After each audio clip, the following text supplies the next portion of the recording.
Argentum nitricum की जो personality होती है उसमें दो लेवल पे बहुत ज्यादा पैथोलॉजी देखने को मिलती है। First is the mental, second is the emotional. Hello friends, welcome to my channel. मैं हूं डॉक्टर पृथ्वी पटेल और आज की वीडियो में हम डिस्कस करेंगे अर्जेंटम नाइट्रिकम। तो चलिए फ्रेंड्स, हम स्टार्ट करते हैं।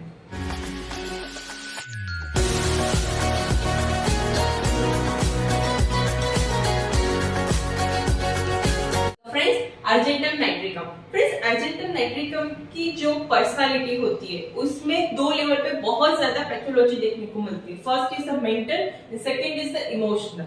मेंटल लेवल पे बहुत ज्यादा वीकनेस देखने को मिलती है और इमोशनल लेवल पे बहुत ज्यादा एक्साइटेबिलिटी, नर्वसनेस और इम्पल्सिवनेस देखने को मिलती है। क्यों फ्रेंड्स? ये कब अपीयर होता है? जब व्हेन चैलेंजेस अपीयर, जब भी पर्सन को कोई चैलेंज आता है, जब भी अर्जेंटम नाइट्रिकम वाली जो पर्सनालिटी है उसको चैलेंज आती है, तब उसकी मेंटल वीकनेस प्रोमिनेंट होती है, उसकी इमोशनल एक्साइटेबिलिटी, नर्वसनेस और इम्पल्सिवनेस बहुत ज्यादा प्रोमिनेंट रहती है, राइट? तो ये जो ड्रग है उसमें ये सेंटर है, राइट? आपको याद रहनी चाहिए कि मेंटल में वीकनेस है, इमोशनल में बहुत ज्यादा इम्पल्सिवनेस और एक्साइटेबिलिटी है। जब भी कोई चैलेंज आता है ये अपीयर होता है, राइट? तो this is the centre of the drug, right? तो ये कॉम्बिनेशन की वजह से जब पेशेंट और you can say person ready to react to act on any idea, जब भी पर्सन के माइंड में कोई भी आइडिया होता है तो पर्सन रेडी टू एक्ट होता है, ready to act, ready to react to act on any idea, no matter how ridiculous it is. Person में कोई भी आइडिया आया, उसके माइंड में कोई आइडिया आया, वो भले रिडिकुलस क्यों ना हो, उस पर वो तुरंत एक्ट करने लगता है, राइट? ये हम समझते हैं बाय एग्जांपल कैसे। तो फ्रेंड्स, यहाँ पे एक वर्ड लिखा है एसेंट्रिक। एसेंट्रिक का मीनिंग होता है strangeness, unusualness, peculiarness, right? This is the key word of argentum nitricum कि इसमें बहुत ज्यादा स्ट्रेंज बिहेवियर देखने को मिलता है। स्ट्रेंज इन द सेंस कैसा बिहेवियर देखने को मिलता है? जो हमने कहा ना कि ready to act on any idea, how, no matter how it ridiculous it, right? तो मैं आपको एक एग्जांपल देती हूँ। फर्स्ट एग्जांपल मैं आपको देती हूँ। फ्रेंड्स, सपोज कि कोई पर्सन है, वो बालकनी और विंडो की तरफ देख रहा है, राइट? तो देखते देखते उसके माइंड में बहुत ज्यादा थॉट्स आने लगते हैं।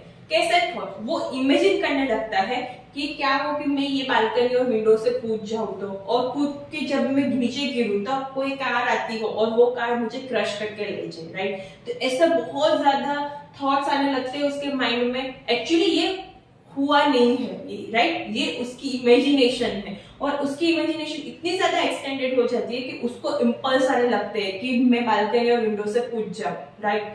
तो वो अर्जेंटम नाइट्रिकम में मेंशन है कि impulse to jump out of the window और बालकनी, राइट? वो इम्पल्स क्यों आते हैं? बिकॉज उसकी इमेजिनेशन इतनी ज्यादा पावरफुल है कि वो इमेजिनेशन की वजह से उसको इम्पल्स आते हैं, राइट? फॉर एग्जाम्पल, सेकेंड की कोई पर्सन है जो घर से ऑफिस तक हर रोज जाता है, राइट? तो वो निकला एक बार अपने घर से और जहां से वो टर्न लेता है, राइट? तो उसके जब तक टर्न लेने की बारी आई तब उसके माइंड में ऐसे एक विविड थॉट आया कि अगर मैं इस कॉर्नर से टर्न लूंगा, राइट, तो मेरे सिर पे या मेरे पे बहुत ज्यादा कोई हेवी ऑब्जेक्ट गिरेगा और जिसकी वजह से मैं क्रश हो जाऊंगा, राइट? तो मुझे ये कॉर्नर से नहीं जाना है, मुझे दूसरे कॉर्नर से पास आउट होना है, राइट? तो एक्चुअली कुछ भी हुआ नहीं है, बस ये उसकी इमेजिनेशन है कि मैं अगर इस कॉर्नर से टर्न लूंगा तो मेरे पे हैवी ऑब्जेक्ट गिर जाएगा और मेरे साथ अच्छा नहीं होगा, मेरे साथ कुछ भी बुरा होगा, राइट? तो वो टर्न वहां पे नहीं लेता और दूसरे कॉर्नर से वो टर्न लेता है, राइट? एक्चुअली में कुछ भी हुआ नहीं है, it's just an imagination, but वो इतनी ज्यादा पावरफुल है कि वो उसकी वजह से उसका बिहेवियर कंप्लीटली स्ट्रेंज हो जाता है, राइट? नेक्स्ट इज द कोई वुमन है, राइट? वो वुमन रोड क्रॉस कर रही है। ये बहुत ज्यादा प्रोमिनेंट है अर्जेंटम पर्सनालिटी में कि जब भी रोड क्रॉस करने की बारी आती है तो उसके मन में इतने ज्यादा थॉट्स आते हैं। तो वो वुमन ने रोड क्रॉस किया, उसने सेफली रोड क्रॉस कर दिया और उसकी क्रॉस करने के बाद तुरंत ही कार वहां से पास आउट हुई। तो वुमन उसने कंप्लीटली रोड क्रॉस भी कर दिया, राइट? बट वहां से कुछ टाइम के बाद कार पास आउट हुई तुरंत ही। तो वो क्या सोचेगी अपने मन में? उसमें बहुत ज्यादा उसको थॉट आने लगेंगे। कैसे थॉट? कि अगर क्या हो कि मैं इस मोमेंट पर जब भी रोड क्रॉस करती हूँ तो उसी मोमेंट में कार आ जाए और वो मुझे क्रश करके ले जाएगी, राइट। इस तरह के बहुत ज्यादा विविड और अनपिक्युलर और स्ट्रेंज आइडियाज आते हैं, इमेजिनेशन होती है और इसकी वजह से इम्पल्सिस जनरेट होते हैं, राइट। क्यों क्यों क्यों इम्पल्स जनरेट होते हैं? क्योंकि फ्रेंड्स उसकी जो इमोशनल प्लेन है वो बहुत ज्यादा, उसकी इमोशन बहुत ज्यादा स्ट्रांग है और वो बहुत ज्यादा ओवर स्टिमुलेटेड होता है। इसकी वजह से इसमें इम्पल्सिवनेस जनरेट होती है, राइट। इम्पल्सिवनेस इज अ की not symptoms for urgent. Example देती हूँ कि कोई पर्सन है वो विंडो से देख रहा है कि नीचे बच्चे खेल रहे हैं, राइट, और खेल रहे थे, उसके तुरंत ही बाद वहां से कार पास होती है। वो बहुत ज्यादा डिस्टेंस पे है बट उसने देखा कि बच्चे खेल रहे हैं और उसके डिस्टेंस से एक कार पास आउट हो रही है, राइट। तो उसी टाइम पे वो सोचने लगते हैं कि क्या हो कि ये बच्चे यहाँ पे नहीं वहां पे खेल रहे हैं और वहां से कार पास आउट हो, तो वो पूरी तरह से जो भी बच्चे उसको क्रश कर देगी, राइट, उसका एक्सीडेंट हो जाएगा। तो इस तरह के बहुत ज्यादा विविड इमेजिनेशन उसके माइंड में चलती रहती है और वो बहुत ज्यादा स्ट्रांग है। वो पूरी तरह से उसका जो माइंड है उसको ऑक्यूपाइड कर देती है और उसकी वजह से इम्पल्स जनरेट होता है। तो एट दैट मोमेंट जो पर्सन देख रहा है, राइट, उसको ऐसा लगेगा कि जब भी कार पार्क होगी बच्चे क्रश हो जाएंगे, तो वो इतना ज्यादा स्ट्रांग है कि उसको इम्पल्स है कि मैं नीचे जाऊं और बच्चों को बचा लूं, राइट। तो वो नीचे चले जाता है और अचानक और सडनली उसको रियलाइज होता है कि नहीं ये तो मेरी इमेजिनेशन है, ऐसा कुछ भी नहीं हुआ, राइट। तो फ्रेंड्स यही जो अर्जेंटम नाइट्रिकम है उसमें स्ट्रेंज बिहेवियर है, बहुत ज्यादा यही उसमें पिक्युलरिटी ऑफ बिहेवियर है। नेक्स्ट और most important phenomena is temporary obsess with such irrational thoughts. जैसे मैंने आपको बताया कि इस तरह के उसमें बहुत ज्यादा इरेशनल थॉट्स आते हैं, राइट, बट वो टेम्पररी है। Temporary obsess with such irrational thoughts poses for some time, तो थोड़ी देर के लिए रुकते हैं ये थॉट्स और सडनली वो वैनिश हो जाते हैं। थोड़ी देर के लिए आए, रुके और वैनिश हो गए, राइट, बट उससे इम्पल्स जनरेट होता है, राइट। और at that time body jerk or suddenly movement, then thoughts at vanish seems to coincide with movement the idea vanish, right। और जब भी आइडिया वेनिश होने वाला है तब उसकी बॉडी में सडनली एक झटका जाता है, सडनली एक मूवमेंट आ जाता है कि जिसकी वजह से उसको पता चले कि ये मेरी इमेजिनेशन है, ये रियलिटी नहीं है, राइट। जिससे मैंने आपको बताया कि पर्सन को ऐसा लगा कि कार आने वाली है और बच्चे एक्सीडेंट होने वाला है, राइट। तो उसको लगा कि हो जाएगा, तो वो नीचे गया और नीचे जाते ही उसको सडनली एक झटका आया और ये जो थॉट्स है वो वेनिश हो गए और वो रियलिटी में आ गए कि नहीं ये कुछ भी नहीं, ये मेरी इमेजिनेशन है, right. This is the centre phenomena of argentum nitricum.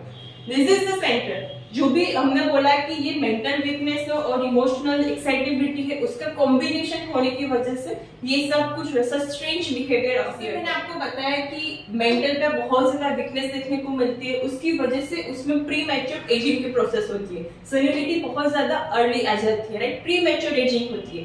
Pre mature ageing का मतलब कि जो भी पर्सन है वो 20-25 एज की है, राइट, बट उसका जो अपीयर है वो बहुत ज्यादा बूढ़े वाला है, 40-45 जो पर्सन है उसका अपीयर्स इसमें देखने को मिलता है। क्यों? क्योंकि माइंड में वीकनेस है और इसकी वजह से जो सेनिलिटी है वो अपीयर होती है पूरे बॉडी में। फॉर एग्जांपल फेस, तो उसका फेस है बहुत ज्यादा रिंकल और श्रीवल टाइप का होगा, वो उसका जो पूरा कॉन्स्टिट्यूशन है वो इमेशिएटेड होता है, उसका फेस रिंकल और इमेशिएटेड होता है। क्यों? क्योंकि उसमें प्री मैच्योर एजिंग की प्रोसेस रहती है और वो क्यों होता है? Because of the mental weakness. हमने बात की जो इमोशनल लेवल है वहां पे बहुत ज्यादा इम्पल्सिवनेस रहती है क्योंकि बहुत ज्यादा स्ट्रॉन्ग इमोशन और ओवर स्टिमुलेशन रहता है। तो फ्रेंड्स जो भी अर्जेंटम नाइट्रिकम की पर्सनालिटी है उसमें जो इमोशंस है वो भी इम्पल्स में एक्सप्रेस हो गए, राइट, वो एक्सप्रेस हो गए बाय द इम्पल्सिवनेस।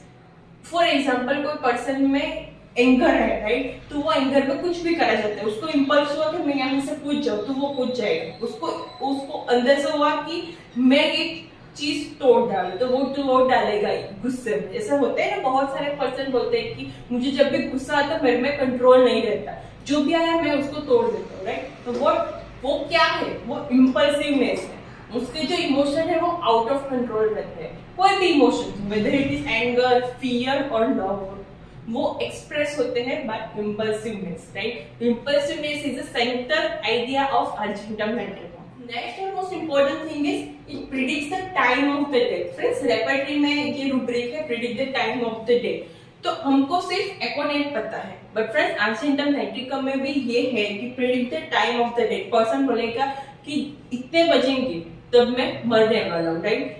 तो क्या डिफरेंस है एकोनाइट और अर्जेंटम मेट्रिकम में? क्या डिफरेंस है, कैसे पता चलेगा कि ये पर्सनालिटी एकोनाइट है? तो फ्रेंड्स, एकोनाइट में क्या होता है कि एकोनाइट में बहुत ज्यादा ओवरवेल्म्ड फियर रहता है, बहुत ज्यादा fear of the death, anxiety और बहुत ज्यादा ओवरवेल्म्ड फियर रहता है, राइट? तो वो है एकोनाइट और उसमें वो predict the time of the death करता है, राइट? तो वो एकोनाइट है। बट फ्रेंड्स, अर्जेंटम मेट्रिकम में ऐसा नहीं देखने को मिलेगा। अर्जेंटम मेट्रिकम की पर्सनालिटी में ये देखने को मिलते हैं due to the fix idea. ये पर्सनालिटी बहुत ज्यादा ऑब्स्टिनेट है, ऑब्स्टिनेट, फिक्स आइडिया। ऑब्स्टिनेट में आप देखोगे रेपर्टरी में तो 3 मार्क है अर्जेंटम मेट्रिकम, ऑब्स्टिनेट 3 मार्क, राइट? उसमें बहुत ज्यादा फिक्स आइडिया रहता है, ऑब्स्टिनेंसी रहती है, इसकी वजह से इसमें predict the time of the death, right? यहाँ पे जो बैकग्राउंड है एकोनाइट में वो फियर वाला है, बहुत ज्यादा जो एक्यूट कंडीशन रहती है, बहुत उसमें बहुत ज्यादा फियर होता है, वो बैकग्राउंड एकोनाइट का है। यहाँ पे ये फियर एंजाइटी वाला नहीं है, यहाँ पे होता है because of the fix idea. Circulatory system, friends, यहाँ पे इतनी ज्यादा इंपल्सिवनेस और ओवर एक्साइटेबिलिटी रहती है इमोशनल लेवल पे, इसकी वजह से जो सर्कुलेटरी सिस्टम है वो भी बहुत ज्यादा स्टिमुलेट रहती है। स्टिमुलेशन और over activity of the circulatory system, इसकी वजह से उसको बहुत ज्यादा पाल्पिटेशन आते हैं, पाल्पिटेशन होता है, पूरी बॉडी में उसको पाल्पिटेशन होता है। But friends, specially lying on the right side उसकी जो पाल्पिटेशन है वो कब बहुत ज्यादा आते हैं, जब भी वो राइट साइड सोता है, राइट? तब उसके जो पाल्पिटेशन है वो बहुत ज्यादा प्रोमिनेंट रहते हैं। फ्रेंड्स, ये पाल्पिटेशन वाला बहुत ज्यादा इंपॉर्टेंट कीनोट सिम्टम्स है। वो आपको नाइट्रिकम की जो पर्सनालिटी होती है वो बहुत ज्यादा ओपन और फोर्थकमिंग रहती है, जैसे फास्फोरस में होता है, राइट? फ्रेंड्स, फास्फोरस और अर्जेंटम नाइट्रिकम की जो पर्सनालिटी है उसमें बहुत ज्यादा सिमिलरिटी है। फॉर एग्जांपल, फास्फोरस में बहुत ज्यादा ओपन और फोर्थकमिंग पर्सनालिटी है, इसे अर्जेंटम नाइट्रिकम में भी है।